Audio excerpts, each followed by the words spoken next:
Shalom, apa kabarnya saudaraku sekalian? Kiranya kasih Tuhan Yesus menyertai kita. Sebelum kita menyambut sapaan firman Tuhan, mari kita saat teduh sejenak.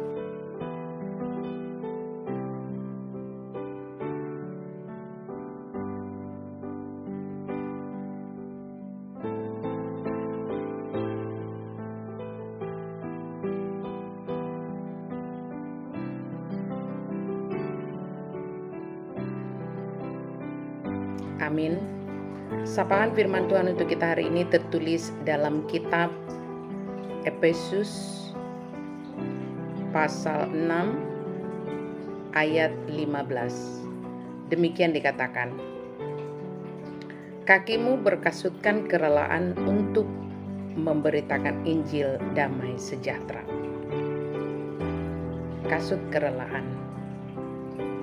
Kasut merupakan sejenis sendal atau alas kaki yang diikat tali yang dipakai prajurit Roma agar mampu berjalan lebih cepat dan sanggup menempuh jarak yang jauh. Kasut menggambarkan mobilitas bergerak yang baik, kemampuan bergerak kemanapun, siap sedia setiap saat untuk memenuhi panggilan atau keinginan komandan. Secara rohani, komandan kita adalah Tuhan. Jadi, seberapa cepat kaki kita bergerak untuk memenuhi panggilan Tuhan? Kasut rohani ini berbicara tentang hati yang rela untuk mengabarkan Injil damai sejahtera. Kerelaan hati berbicara tentang siap sedia setiap saat untuk memenuhi panggilan Tuhan.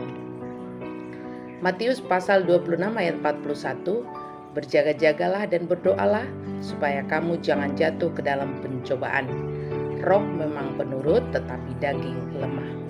Seseorang yang berjaga-jaga adalah seseorang yang punya kesadaran rohani untuk bereaksi dengan cepat sesuai dengan kehendak Tuhan. Mazmur pasal 119 ayat 105, firman-Mu itu pelita bagi kakiku dan terang bagi jalanku. Sebelum kita mempunyai kerelaan untuk mengabarkan Injil, hati kita harus sudah dipenuhi dan dituntun oleh firman Tuhan. Hati kita harus memiliki pemahaman yang baik dari firman Tuhan. Sebab ada banyak anak Tuhan yang mengaku bertumbuh dalam kekristenan, namun tidak mampu menjelaskan keselamatan kepada orang lain. Oleh sebab itu, langkah hidup kita harus diterangi dulu oleh firman Tuhan, baru kita menjadi terang bagi orang lain. Kasut kerelaan mengabarkan Injil damai sejahtera meliputi 4 hal, yaitu yang pertama, memberkati yang terhilang. Kita harus memberkati yang terhilang, sekalipun yang terhilang itu adalah serigala. Mengapa? Karena ada banyak orang Kristen yang suka mengutuk sesamanya. Mereka menganggap orang lain adalah jahat, yang tidak pantas masuk surga. Ingatlah, Yesus datang untuk orang sakit. Janganlah menjadi anak Tuhan yang demikian, tetapi milikilah kerelaan untuk memberkati orang lain. Terkadang hanya melalui perkataan yang ramah dan memberi semangat, kita dapat memberkati mereka yang terhilang. Kedua, menjadi teman bagi orang lain. Seorang sahabat biasanya yang paling didengar. Bahkan terkadang menempatkan diri kita sebagai seorang sahabat bagi orang lain itu lebih kuat dampaknya daripada kita harus memaksakan orang itu untuk segera bertobat.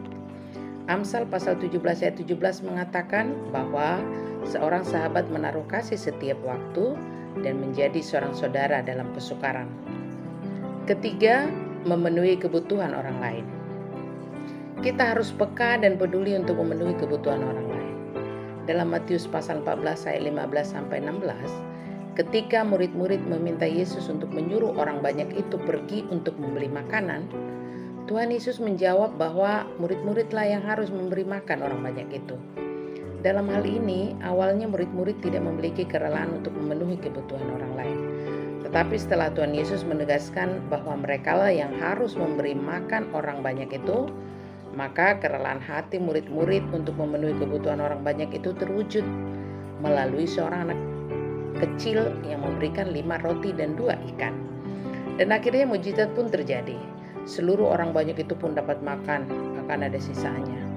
Jadi dengan memiliki kerelaan untuk memenuhi kebutuhan orang lain, dapat mendatangkan mujizat bagi banyak orang. Keempat, memberitakan Injil.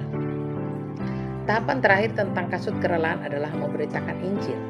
Artinya, kita harus terlebih dahulu melalui tahapan sebelumnya, baru bergerak dalam tahapan memberitakan Injil.